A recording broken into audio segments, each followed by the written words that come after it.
Give it back! Why? You don't need any more. You're a disgusting fat pig. Mom! Jeff called me a disgusting fat pig!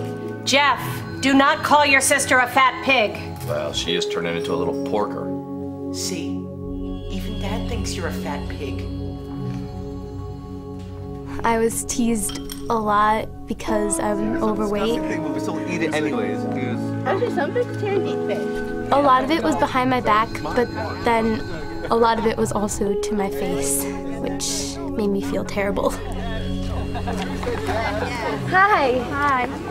Wouldn't it be quicker if you just smeared that on your thighs? Yeah, can you say carbs? You're so big, you're blocking the sun. Wait, you got a little chocolate right there. I know I'm not the only one. This sort of thing happens all the time.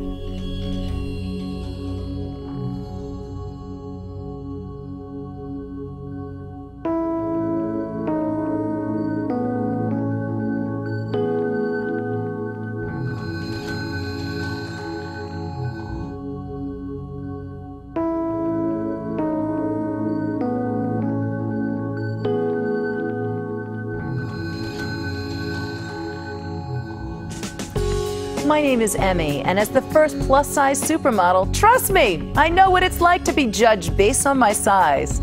But I'm also a mom, and now one of my life's greatest passions is to be a part of creating a world where children can grow up happy, successful, and fulfilled at any size.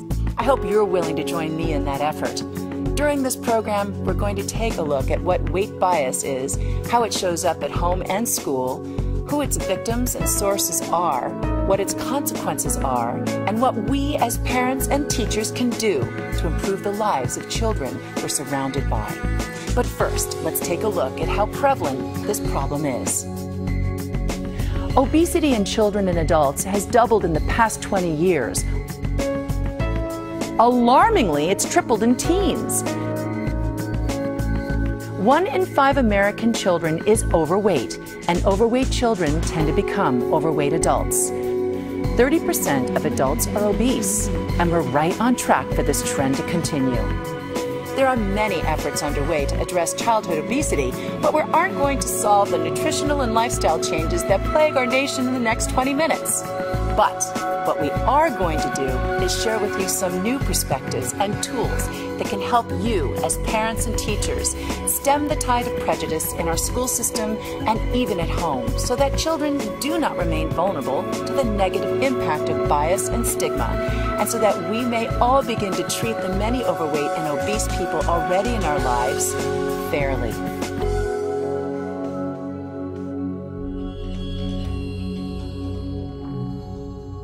Hey, Ralph, what's that, your lunchbox? Ralph, I know.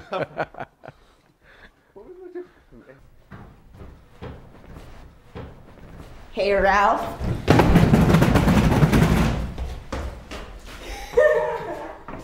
Peers are frequent perpetrators of weight bias, with school being the most common setting. Teasing can be in the form of verbal and physical aggression, as well as social exclusion. Many students face this torment daily. It takes a toll on their emotional and physical health and reduces their quality of life. One study even found that the quality of life for obese children is as low as children with cancer. My friend was picked on by a teacher who he called her like chubby and stuff, and I just thought that was very uncalled for, and a teacher shouldn't say anything like that. 24% of overweight boys and 30% of overweight girls experience prejudice in middle school. That bias doubles in high school, where 58% of adolescent boys and 63% of adolescent girls are the victims of peer teasing. Oh God, here comes the earthquake. I've heard my friends talking about a girl who's only slightly heavier than me and like making fun of her, and it makes me wonder what they've said behind my back. Unfortunately, attitudes towards weight among children worsen over time. We know that Weight bias begins as early as age 3 in preschool and continues throughout elementary school, middle school, high school, and even college. So overweight and obese children are vulnerable targets of weight bias throughout their educational careers. Studies show that children as young as 3 years old view overweight peers as mean, stupid, ugly, unhappy, lazy, having few friends, and undesirable as playmates.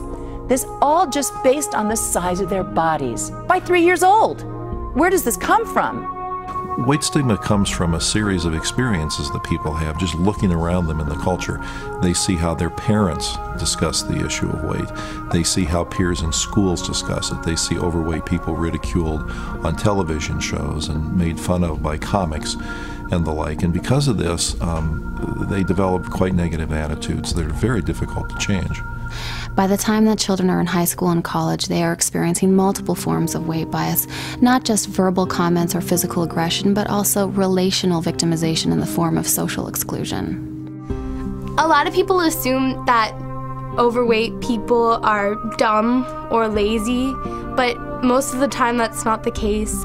In fact, I do well in school, I get good grades, I'm part of the drama program, I exercise and I dance after school, so in most cases, it's not true. People are afraid of what's different from them. And so by making them as less of a person, then I guess they feel empowered. Behind their back, they might talk about, oh, look at that shirt she was wearing, her stomach's popping out and everything. I can't believe she'd even think of wearing something like that.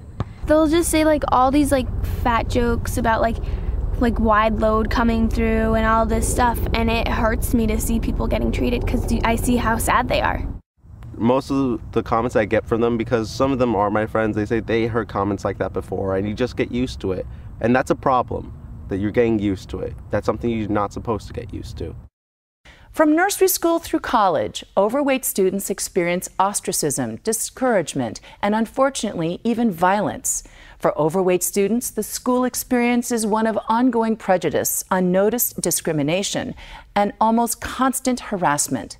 Overweight children are more likely than normal weight children to be victims of bullying. Obese children aged 12 to 16 are more often the victims of repeated group aggression or mobbing. And sadly, as a defense mechanism, some of them resort to becoming bullies themselves because they have nobody to turn to for support or help. I've seen a couple kids that have been teased turn into bullies because they basically are trying to get back at everybody that has teased them and even people that haven't teased them. And it's just they want to put on this tough guy reputation, and it just turns them into a bully. The diet and beauty industries bombard us day in and day out with the myth of the achievable, perfect body, perpetuating the cultural premium we place on thinness. I think they might think that fat people are nasty just because they don't have the body of a supermodel or something, because supermodels don't even have that body. They're retouched by computers, so why does everybody think that everyone has to look like that? Clothes shopping is one of my least favorite times of year, like going back to school and having to get a new wardrobe, and lots of times the clothes don't fit. I hate shopping. Well, it might be fun if anything actually fit. Let's just go home. You've got to find something. You can't go naked. Fashion's stupid. Why can't I just wear something I already have? Because nothing you have fits. It makes me feel so, like, ugly.